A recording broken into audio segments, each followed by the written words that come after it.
Yo, what's up guys? It's Noah here. And in today's video, we're going to be taking a final look at the Week 2 NFL slate on DraftKings. We're going to go position by position, quarterback through tight end, I'm going to give you guys my final thoughts on this Week 2 slate. Just kind of touch on, the guys at each price range that I have interest in. Obviously, we're not going to talk about every single player on the slate. We're not going to talk about, every single player at each position.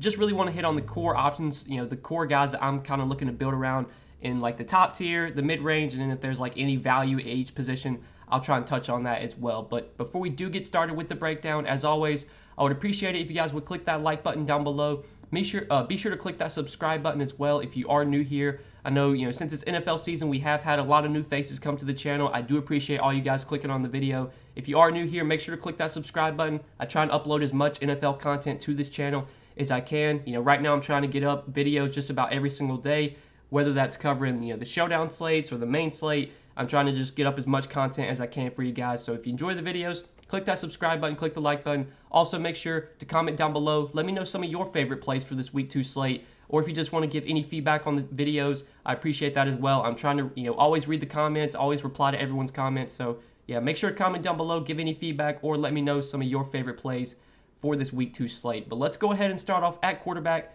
for this week, and we'll start off at the top, kind of go through, each price range like I said.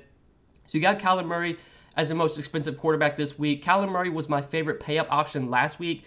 Out of all the expensive quarterbacks, he was my highest owned quarterback. Obviously, that went well. Kyler did have a massive game last week, threw for 4 touchdowns, also had a rushing touchdown, so 5 total TDs for Kyler Murray last week. In this spot here at home against Minnesota in what is projected to be, once again, a very high-scoring game. This Minnesota-Arizona game has a 51 total, which I'm pretty sure is the 4th highest on the slate right now.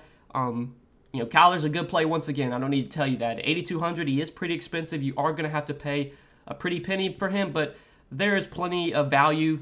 There's some cheap guys I like at wide receiver once again this week. There's some really strong mid-range options at running back. There's good mid-tier receivers. Like, if you want to pay up for Kyler, he can easily, fit into your builds. If I'm going to pay up at if I'm going to pay up at quarterback, he is going to be the guy that I go to. Between him, Russell Wilson, Josh Allen, I like Kyler Murray the most of those three. Russell Wilson in a pretty good spot as well. At home against Tennessee, another game that projects to be very high scoring.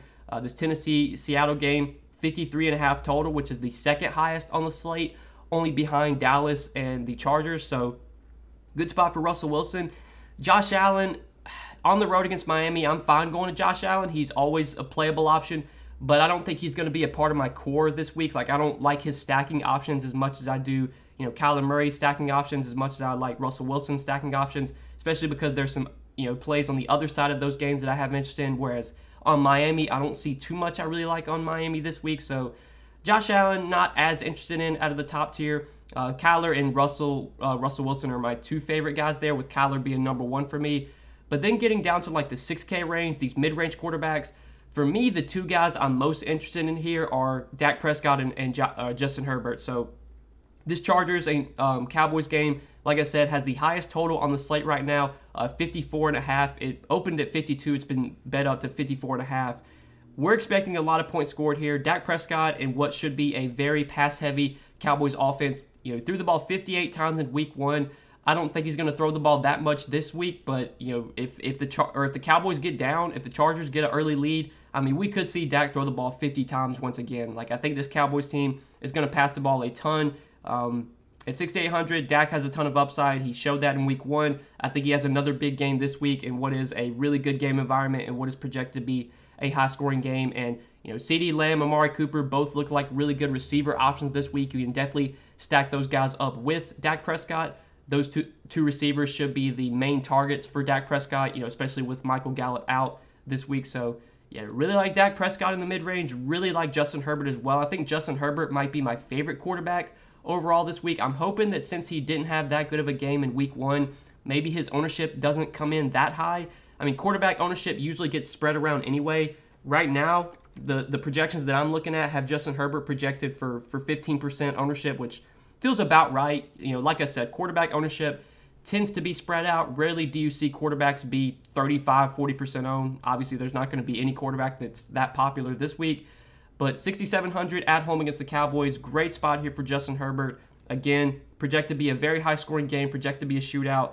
I like Keenan Allen a ton this week. You can obviously stack him up with Justin Herbert. You could go to Mike Williams as well. If you wanted to look for like a cheap tight end, you could stack up Jared Cook with Justin Herbert. There's plenty of stacking options, plenty of run backs as well on the Dallas side that I have interest in. So really this game overall, the Chargers-Cowboys game, it's going to be one you're definitely going to want to get some exposure to on both sides.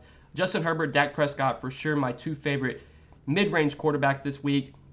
Even like, Jalen Hurts at 6,500, his dual threat, rushing upside makes him a playable option basically every single week. We showed that last week, 62 rushing yards, had 28 DK points against the Falcons. Not as good of a matchup here at home against the 49ers, but still Jalen Hurts, a fine like tournament option in the mid-range. Ryan Tannehill, I think, a fine tournament option as well. Again, just a really good game environment. What is projected to be a high-scoring game between Tennessee and Seattle. I think Ryan Tannehill, if you want to stack him up with A.J. Brown or Julio Jones, who is really affordable this week, you could definitely do that in tournaments. Have some interest in Tannehill. But then getting down to like the value at quarterback, this week there's not a ton of value I like at the position. Last week I had a lot of interest in Jameis Winston. Obviously he's been priced up a lot after he had a big game. He's up to 6,100, so I can't really say that he's a value anymore. Below 6K, it's pretty thin down here. I mean, like you could maybe go Mac Jones against the Jets. You could maybe go, back to Sam Darnold. I did like Sam Darnold last week, and he did solid 20 DK points at home against the Saints. That could be a high-scoring game maybe. I mean, the total in that game is not very high right now, but I could see it going over the total. Sam Darnold could be a value quarterback, but the value at quarterback this week is pretty thin overall. There isn't too much I like down here. I feel like a lot of my quarterback exposure is going to go to the mid-range, to the guys that we just mentioned, and obviously to the top with like Kyler Murray and Russell Wilson. Value's pretty tough. It's hard to find guys this cheap that I have at least any interest in. Maybe like a Joe Burrow, I could see sprinkling in a bunch of tournament lineups. Maybe like a Matt Ryan in a game where you expect Atlanta to just be forced to throw. They're going to be playing from behind. Matt Ryan could maybe have a good game just because he's going to have to throw the ball probably 40-plus times. But that's really it. I think, again, the mid-range at quarterback is where I'm kind of living this week, and obviously the top tier. Now moving on to the running back position, you got the normal suspects at the top up here: Christian McCaffrey, Dalvin Cook, Alvin Kamara, Derrick Henry. When it comes to the top tier guys, I said it last week, and I think it's going to remain true. I mean, Christian McCaffrey is probably the guy that I'm going to be looking to pay up for. If I'm paying up at running back, he's going to be the guy I go to at the top.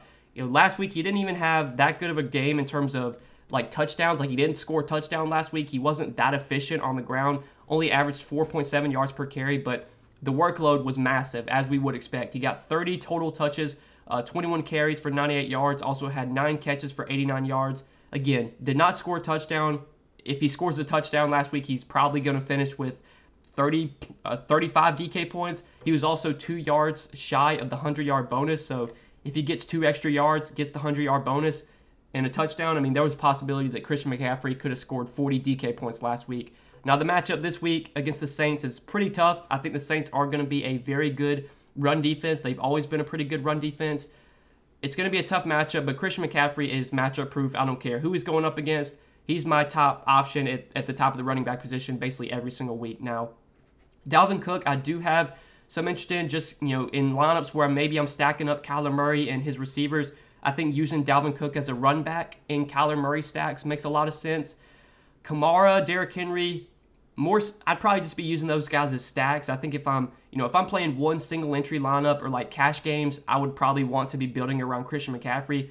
But obviously these top tier running backs are all in play. I mean, they're all super talented. I think Derrick Henry will probably be the lowest owned, especially because he busted in week 1. So maybe if you want to, go there in tournaments, you could. But I do want to give a mention to, or shout out to Nick Chubb, because Nick Chubb gets about as good of a spot as you could ask this week. At home against the Texans. Big home favorites are the Browns right now. They are the biggest favorites on the board, I do believe. 13-point home favorites, 30.5 team total the Browns have right now, so they're expected to score over 4 touchdowns. I mean, you got to think Nick Chubb's going to just get a ton of touches this week. The Browns love to run the ball. They're going to be playing from ahead most likely for a large majority of this game. I would be very surprised if Nick Chubb gets like less than 18, 20 carries.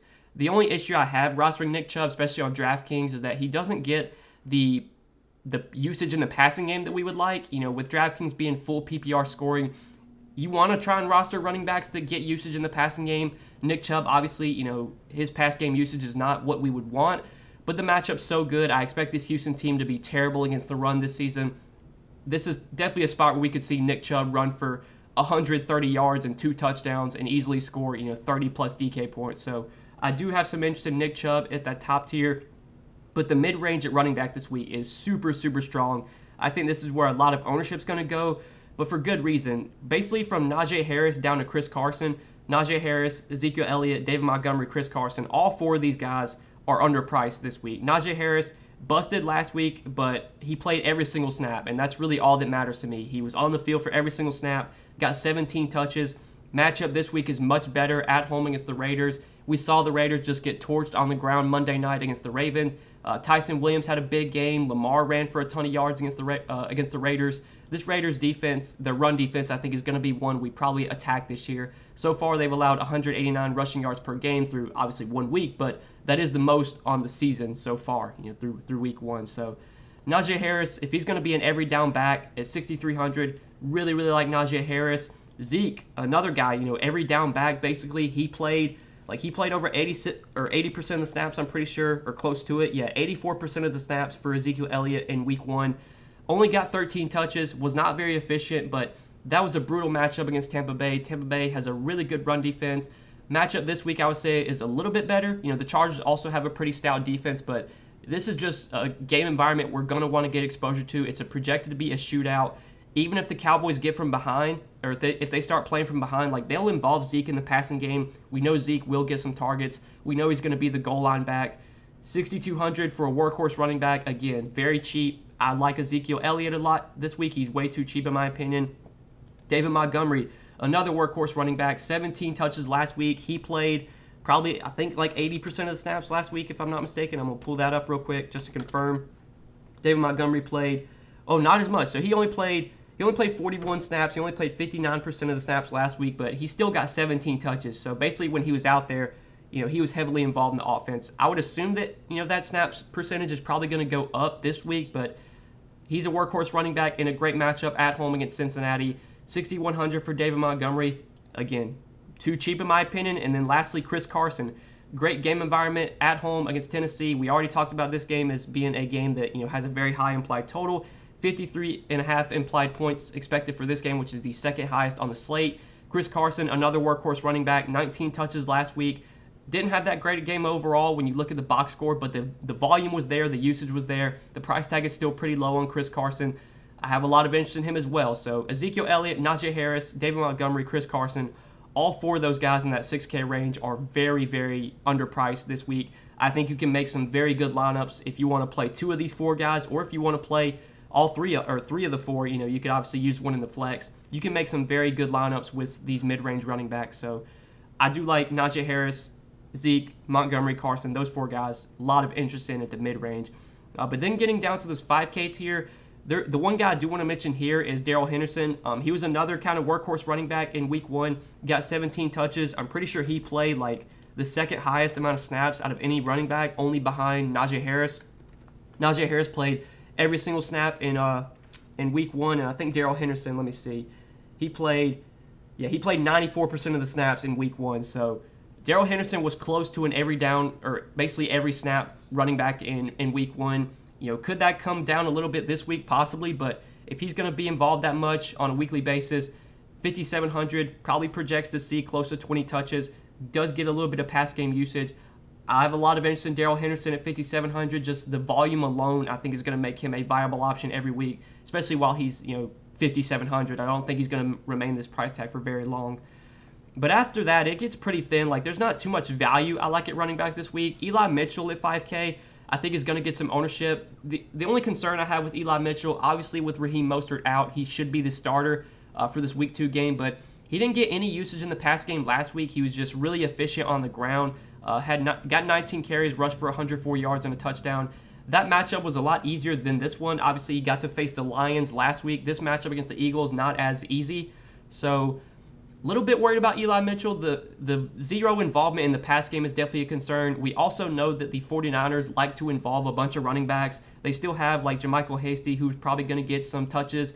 They also have Trey Sermon, who's probably going to be active this week. Obviously, Trey Sermon was a healthy scratch last week. He should be active this week. So Like, if the 49ers are going to have 3, maybe 4 active running backs, like, I just don't know if I'm going to go too heavy on Eli Mitchell. That's probably going to be a guy I actually kind of go underweight on this week. Just hope that he doesn't kill me, because when it comes to the 49ers and their running backs, I mean, they love to do, you know, a committee situation. They love to involve a bunch of guys. Eli Mitchell, I expect, will be the number 1, but I don't think he's just a lock to get like 20 touches. I mean, I'd be surprised if he gets...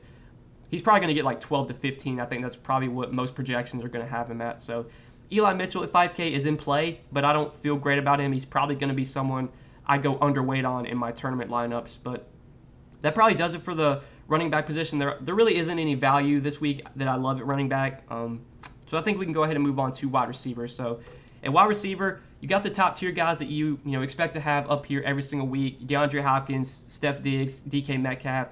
You know, I said it in my week 1 video, and it's probably going to be the same thing every single week. Like, all these guys are in play every single week. It comes down to who you're playing at quarterback. So, like, my Kyler Murray lineups, I'm going to have DeAndre Hopkins in those lineups most likely. My Russell Wilson lineups will probably have either one of DK Metcalf or Tyler Lockett in them. If I make any Matt Ryan lineups, those will probably have Calvin Ridley. So, you know, when it comes to receiver, it's all about who you're playing at quarterback. You want to be stacking in tournaments. That's the best way to capitalize upside. So when it comes to these top tier receivers, it's going to depend on who I'm playing at quarterback. But out of these 7K and above options, my favorite is definitely Keenan Allen. I talked a lot about him in my week 2 first look video. Still have a lot of interest in Keenan Allen this week. Great matchup again at home against the Cowboys. Should be a shootout. Should be a super high scoring game. We know Keenan Allen is going to be a target monster in this Chargers offense. He got 13 targets in week 1, 9 catches for 100 yards, 22 DK points. Definitely has potential to do even better and, you know, put up an even better game this week. So at 7K, I like Keenan Allen a lot. I do want to talk about his Prize Picks projection. For those of you that have not checked out Prize Picks yet, they are the sponsor of this video. If you guys want to check them out, make sure to use promo code NOAH. When you do sign up for Prize Picks, you will get a free bet up to $100. They'll match your deposit bonus, or match your deposit, give you a bonus on whatever you deposit. If you deposit $100, they'll match that, give you an additional $100 to play with. If you deposit $50, they'll match that, give you an additional $50 to play with. So check out Prize Picks, link down below, or use promo code NOAH when you sign up. But I did want to take a look at Keenan Allen's fantasy point projection on Prize Picks right now. It's currently, I believe, 19 last time I checked. Let me see if I can find it. Yeah, 18 actually. So 18 fantasy point projection for Keenan Allen. For those of you that don't know Prize Picks, their fantasy scoring, it's very similar to Draftkings. The only difference is that on Prize Picks, you do not get the 100-yard bonus or the 300-yard bonus for quarterbacks. So there's no 100-yard bonus, but it is full PPR. 18 fantasy points, I think, is probably a too low of a projection for Keenan Allen in what should be one of the highest-scoring games on the slate. Keenan Allen, we know, is going to be a target monster. So I like going over on Keenan Allen's projection, his fantasy point projection. That is one pick I do like over on Prize Picks for this week, and then we're going to talk about on the Cowboys side another pick I like over there. But going back to DK at 7K, out of all these 7K and above receivers, I think Keenan Allen is my favorite, but really all these guys are in play. DeAndre Hopkins, Steph Diggs, I mean, you can't go wrong with any of these guys, but I would say Keenan Allen is my favorite of the top tier receivers. Now, getting down to the 6K range, I like both of this Tennessee receivers, like especially in lineups that maybe I use Ryan Tannehill. Definitely want to get some A.J. Brown in those lineups. Julio Jones, 6,300. He was very disappointing in week 1. Him and A.J. Brown were both kind of underwhelming. They both did not have great games. But 6,300 is too cheap for Julio Jones in what projects to be a high-scoring game against Seattle. Really, really like Julio Jones as another strong mid-range option at the receiver position. And then both of the Cowboys receivers, Amari Cooper, 6,800, CeeDee Lamb, 6,400. Both of these guys should be target monsters this week. You know, Dak Prescott's going to throw the ball probably 40-plus times in this game. Without Michael Gallup, I expect Amari Cooper to get probably double-digit targets. I expect CeeDee Lamb to probably also see double-digit targets. Amari Cooper obviously had a monster game in week 1. I don't see any reason why he can't have another monster game here against the Chargers in what should be a shootout. And going back to Prize Picks, Amari Cooper's receiving yard prop, I do actually like a good amount on Prize Picks. I like the over on his receiving yard prop. Currently, I think it's like 72.5 if I'm right. Yeah, 72.5 receiving yard projection for Amari Cooper. You know, in a game where the Cowboys are probably going to throw 40-plus times, Amari Cooper obviously is going to be heavily targeted, probably going to get double-digit targets. 72.5 receiving yards, I think he easily goes over that this week. So I do like the over on Amari Cooper receiving yards. Those are two picks I like on prize picks for this week. You guys can obviously tail me here. You can do a 2-pick flex play or a 2-pick power play with these 2 picks. If you get both these picks right and you do a power play, you would triple up your money. If you do a flex play, you only get 1 pick right, you would still get half your money back. If you get both picks right, you do a flex play, you would double up your money. So you can do these 2 picks and tail me with these 2, or you can add some more for yourself. You guys just got to check out Prize Picks for yourself, kind of see what they have to offer. Make sure, though, you use that promo code NOAH when you do sign up for Prize Picks, so that way you do get a deposit bonus up to $100. But yeah, both Cowboys receivers, Amari Cooper, CeeDee Lamb in this mid-range, I have a lot of interest in. And then, you know, the Tennessee receivers as well, Julio Jones, A.J. Brown, especially Julio Jones, I think is for sure underpriced this week. But if you want to get a little bit different in tournaments, I don't mind stacking Mike Williams with Justin Herbert. I think Keenan Allen is going to be really popular. I think Keenan Allen is a really good play this week. But obviously, there's definitely scenarios where Keenan Allen fails, and if he does fail, that probably means that maybe Mike Williams is having a big game. If you want to go with Mike Williams in tournaments, I don't mind that at all. Just trying to get as much exposure as much exposure to that Cowboys Chargers game as I can. But again, there's other 6K receivers like Cooper Kupp at 6K. Matthew Stafford, I think, is going to be a really good fantasy quarterback this year. I think this Rams offense is going to be really good overall. I think having Matthew Stafford at quarterback is a huge bump up from Jared Goff. It's a huge boost for both Cooper Kupp and Robert Woods. If you want to go to one of those 2 guys, I mean, Kupp is only 6K. Robert Woods is only 5,700. I have a lot of interest in both of those Rams receivers. If I have any lineups with Matthew Stafford, I am definitely going to be stacking him up with Cooper Kupp and with Robert Woods.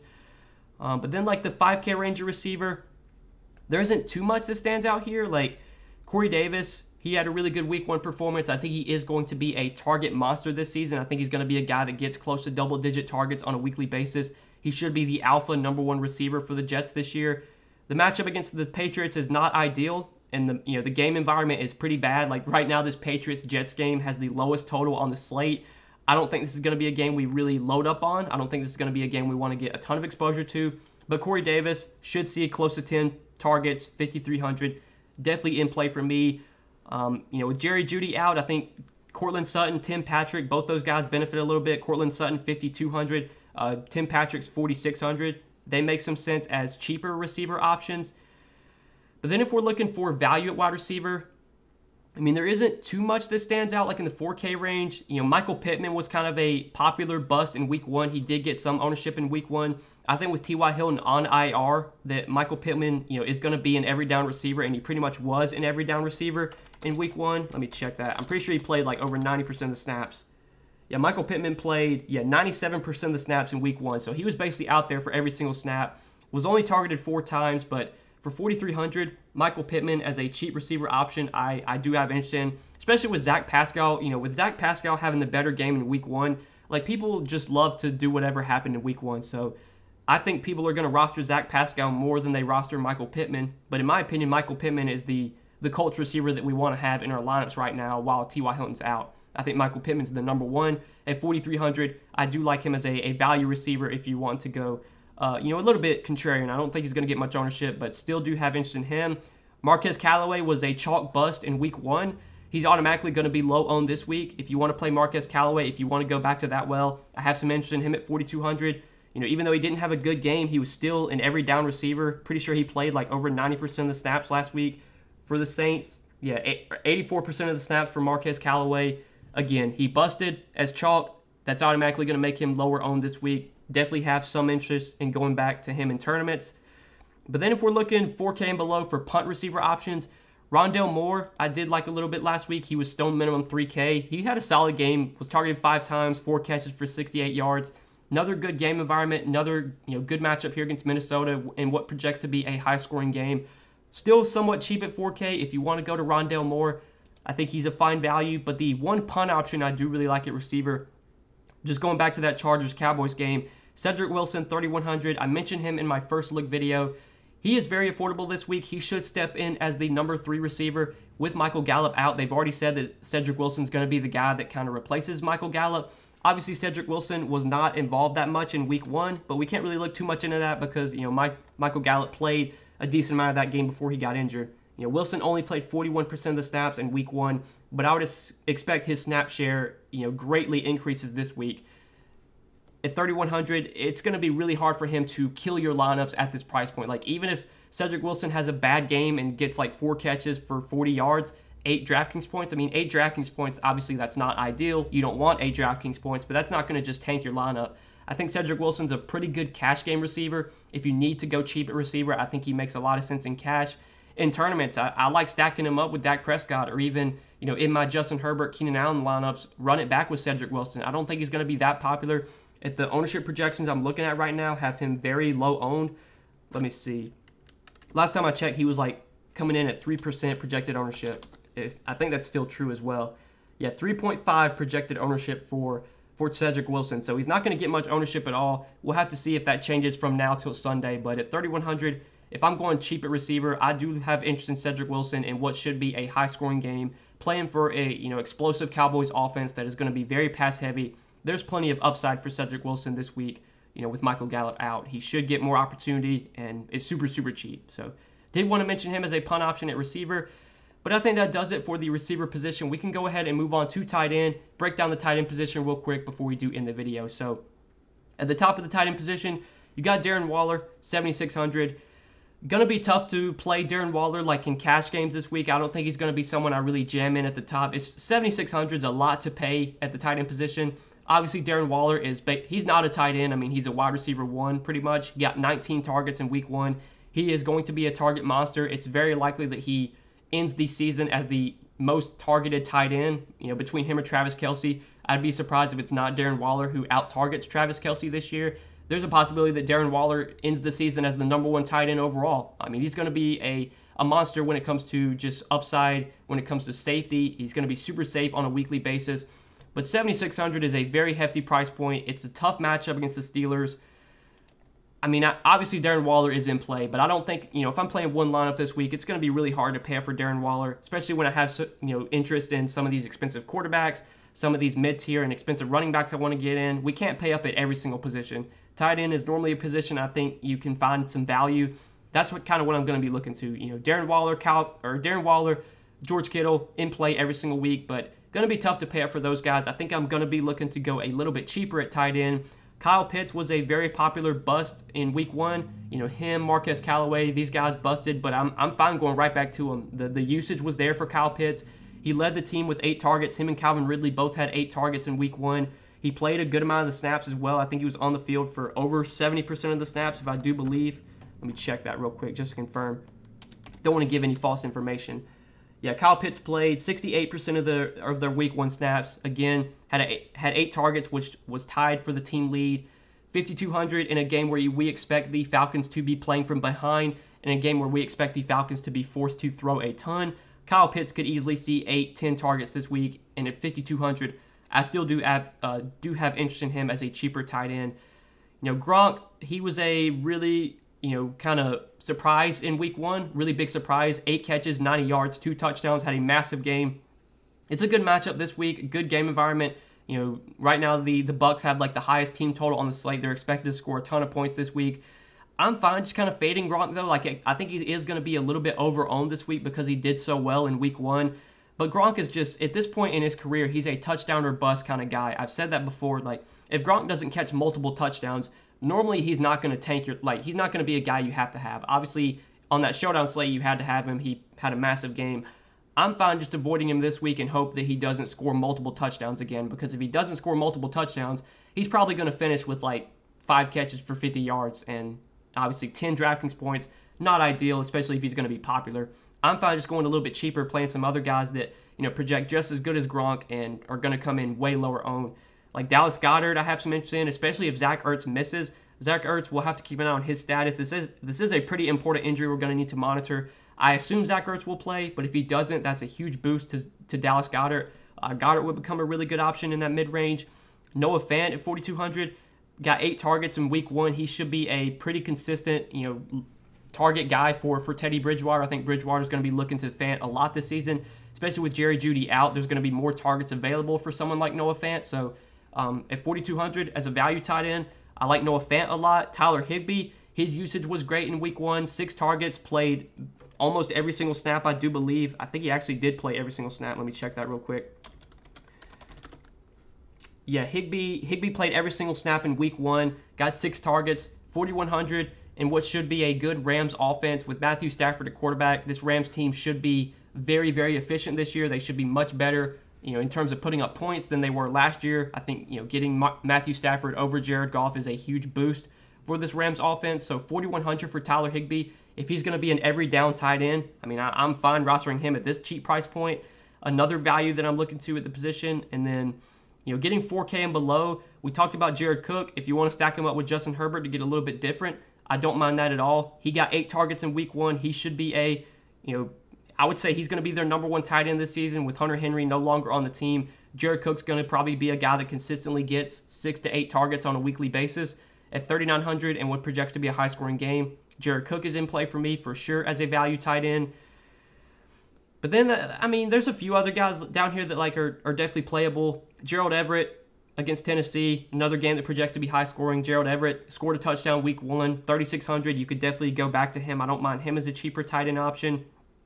It's really hard to find guys, though, down here below 3K that really have any upside. I know James O'Shaughnessy got some targets in week 1.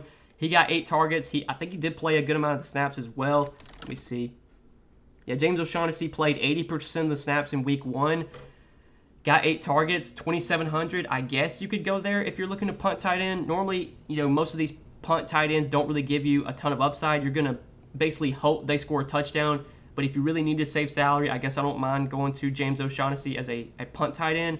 But I really like, Noah Fant, Noah Fant, Tyler Higbee, Jared Cook, Dallas Goedert, especially if Zach Ertz is out, Kyle Pitts. I think these are the guys I'm kind of looking to at the tight end position to save a little bit of salary.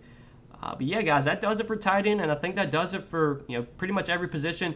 I don't really talk about defense. Defense, in my opinion, is just kind of random. Just play whatever defense fits into your build. I don't really give any analysis on defense. So we covered quarterback through tight end, talked about all the main guys I have interest in. I think that does it for this video. I hope you guys did enjoy this final look video. Once again, guys, I will be live streaming Sunday morning. I did forget to mention that at the beginning of the video. We'll be live streaming Sunday morning, answering any of your last-minute questions, whether you have DFS-related questions, whether you have season-long questions you need answered. Be sure to tune into the live stream on Sunday morning. I'll be live on my YouTube channel, probably around 11:30 Eastern. If you have any questions, you can tune into the live stream. I can answer them there. But yeah, guys, hit the like button, hit the subscribe button before you do get out of here. Make sure to comment down below. Let me know some of your favorite plays for this Week 2 slate. And lastly, check out PrizePicks if you have not yet. They are the sponsor of this video. If you guys want to sign up for PrizePicks, you want to see what they have to offer, you want to get some picks in for this Week 2 slate, check out their board, see what they offer. Make sure to use promo code NOAH when you do sign up for PrizePicks. Again, you can tell me on the 2 picks I gave in this video, over on Keenan Allen fantasy points, over on Amari Cooper receiving yards. If you want to take those picks, you can do so, or you can make some for yourself. But be sure to use promo code NOAH when you do sign up for PrizePicks, so that way you get that deposit bonus up to $100. If you sign up, use my promo code deposit $100, they will match that. They'll give you an additional $100 to play with, so then you have $200 that you can use for this Week 2 slate to make any picks that you would like. But yeah, guys, that does it for the video. I've talked long enough. I hope you guys enjoyed. Be sure to hit the like button, hit the subscribe button, and we will see you in the next video. See you guys. Peace. Good luck.